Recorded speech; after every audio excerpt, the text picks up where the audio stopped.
নমস্কার, trading journey চ্যানেলে আপনাদের স্বাগত। তো যেই নিউজটার অপেক্ষায় আমরা সবাই ছিলাম, ভারতীয় বাজারও ছিল, ফেডের রেট কাট 25 বেসিক্স পয়েন্টের মতন, সবাই বলছিল যে 50 পয়েন্টের মতন হবে না, বাট সেটা কিন্তু এক্সপেকটেশন যেটা ছিল সেটা অ্যাচিভ করেছে। তো সেই কারণে মার্কেটের মধ্যে একটা পজিটিভ মুভমেন্টাম কিন্তু কালকে নিফটি, ব্যাঙ্ক নিফটি, সেন্সেক্সের মধ্যে এবং মিড ক্যাপের মধ্যেও দেখা যাবে। অল ইন্ডেক্সের মধ্যেই কিন্তু একটা মুভমেন্ট আমরা কালকে দেখতে পাবো। তো সেই জায়গা থেকে দেখতে গেলে কিন্তু মার্কেটের মধ্যে মানে এরকম ধরনের একটা নিউজের দরকার ছিল।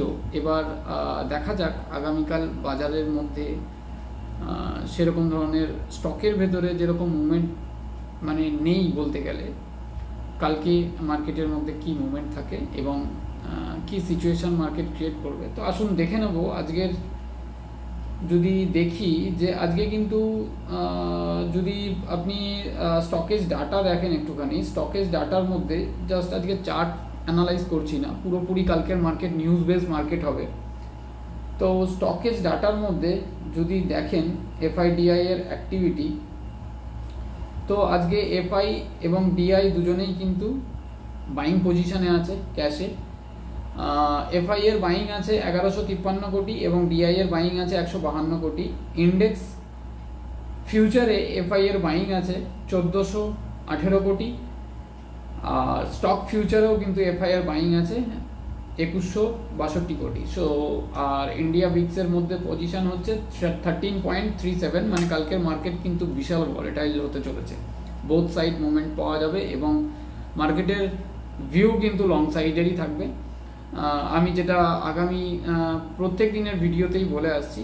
তো আর এদিক থেকে অপশনের মধ্যে যদি ডাটা দেখি, তো অপশনে কিন্তু কিনে রাখা আছে, সেই ডাটাটা নেগেটিভ। বাট কালকে কিন্তু এরকম কোনো ডাটা কিন্তু হয়তো কাজে নাও লাগতে পারে। কালকে নিউজ বেস মার্কেট থাকবে।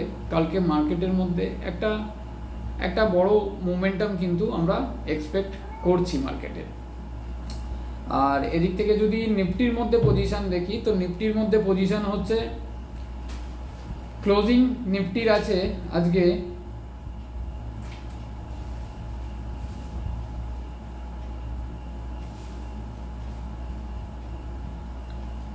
25,377 লেভেল। নিফটি অল টাইম হাইয়ের কাছাকাছি আছে। হতে পারে একটুখানি রিটেস্টমেন্ট হওয়ার সম্ভাবনা মার্কেটের মধ্যে থাকবে, বাট মার্কেটের কিন্তু ভিউ আপসাইডই থাকবে। তো নিফটির মধ্যেও কিন্তু আমরা লং সাইডের পজিশনই থাকবে এবং নিফটির মধ্যেও কিন্তু কালকে 25,600 যেই টার্গেটটা আমার দেওয়া ছিল, সেই টার্গেটটা কিন্তু এখনও পর্যন্ত স্টিল নাও আছে, আমি 3-4 দিন ধরেই বলে আসছি। আর ব্যাঙ্ক নিফটির মধ্যে যদি সিচুয়েশন দেখি, অবশ্যই নিফটির সাপোর্ট লেভেলটা দেখে নেওয়া ভালো।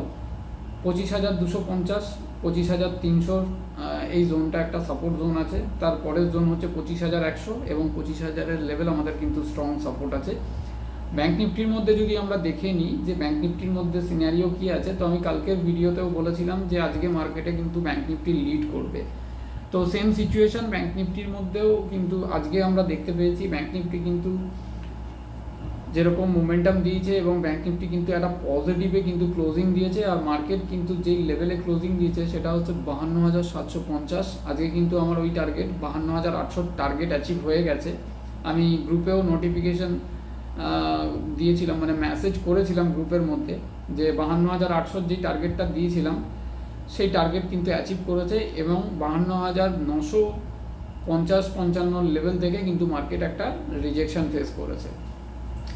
তো আরএসআই লেভেল যদি দেখে নিই, তো আরএসআই লেভেল কোন পজিশনে আছে 67.55, যেই লেভেলে কিন্তু আরএসআই লেভেল মানে দেখুন বুলিশ মার্কেটের আরএসআই লেভেল হচ্ছে, আপনি যদি মনে করে থাকেন যে 70 জোনটা হচ্ছে ওভারবোট জোন, তো এটা বুলিশ মার্কেটে কাজ করে না, বিয়ারিশ মার্কেটে কিন্তু খুব ভালো কাজ করে যে 70-এর জোনটা ওভারবোট জোন।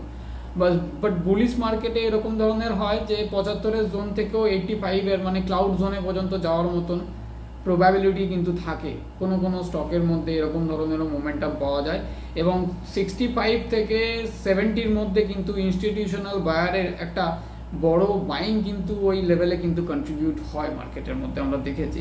অবশ্যই স্টক স্পেসিফিক, আমি এখানে কোনো বাই সেলার রিকমেন্ডেশন করছি না। আমি কোনো সেবি রেজিস্টার নই। বাট ওভারঅল মার্কেটের কালকে যা সিনারিও আছে, কালকে যা মার্কেটের সিচুয়েশন হতে চলেছে, মার্কেট কিন্তু কালকে একটা মানে একটা র্যালি আমাদেরকে দেখাতে পারে, এবং অনেকের পোর্টফোলিওতে হয়তো অনেক দিন ধরে কোনো স্টক ফেসে রয়েছে, সেই ফেসে রাখা স্টকটাও কিন্তু একটা গ্রিন জোনে যাওয়ার সম্ভাবনা কিন্তু কালকে মার্কেটের মধ্যে থাকবে। আর মার্কেটের যা পজিশন হয়ে রয়েছে, এই নিউজটার অপেক্ষায় কিন্তু মার্কেট ছিল, আর এই নিউজটা ডিক্লেয়ার হয়েছে, এবং মার্কেটের যেটা এক্সপেকটেশন ছিল যে 50 বেসিক্স পয়েন্টের রেট কাট, তো আপনারা নিউজ অলরেডি পেয়েই গেছেন, তো মার্কেট কিন্তু সেরকমভাবেই রিঅ্যাক্ট করবে। তো আজকের ভিডিও বিশেষ কোনো কিছু নয়, চার্ট অ্যানালাইজের ভিডিও নয়, প্রেডিকশনের ভিডিও নয়, আজকের ভিডিও আর কালকের মার্কেট পুরোপুরি নিউজ বেস মার্কেট।